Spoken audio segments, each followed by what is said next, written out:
Okay, season 2, episode 11 of the Batch Bash.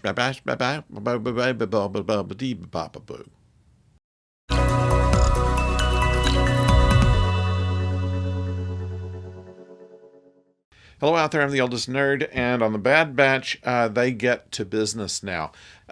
Sid sends the Bad Batch on yet another mission, but this time promises them a bigger percentage because she did nothing to help them regain their ship last episode. Nevertheless, they are going to find a lost Imperial ship that has crashed, and their job will be to salvage what they can, and they can get like 50% of the proceeds from it.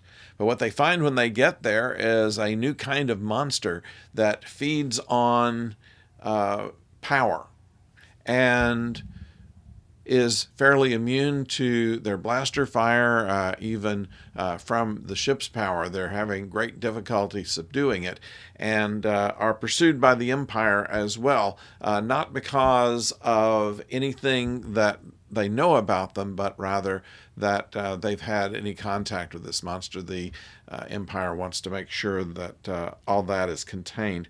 This is similar to the Zillo beast that was used in the Clone Wars, and in this case, it feeds on energy and grows bigger, and it looks like there's a conspiracy to make it some kind of weapon.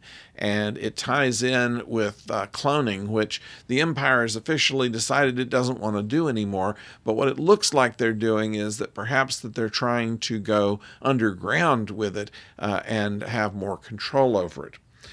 We noticed that Nala Se, who is kept in a prison there, her jailer now is a new character, Dr. Hemlock, and he is fairly ruthless. He has found the newly ex-Prime Minister Lao Su to come in and intervene, and he gives a piece of useful information that in order to get Nala Se to cooperate with what the Empire wants, that Omega needs to be found and brought, that Omega is the key. By threatening her, they can get Nala Se to do what they want. That's what this episode is about. There's a lot of action. My only criticism is that much of it was done in the dark. It's the old horror film trope that you look around for the monster in the dark. Nobody thinks of turning the lights on. In this case, the power was out. But in the same way, the flashlights don't really do much for anybody. And through much of it, it was difficult to really see what was going on. And I'm certain that they intended it that way, but it would be interesting, I think, more interesting if they were to basically let you not see the monster in other ways rather than just keep it in the dark where you can't see anything. Because the animation is so good, generally speaking, it's a shame that mostly what we have is just outlines of the characters pretty much in the dark.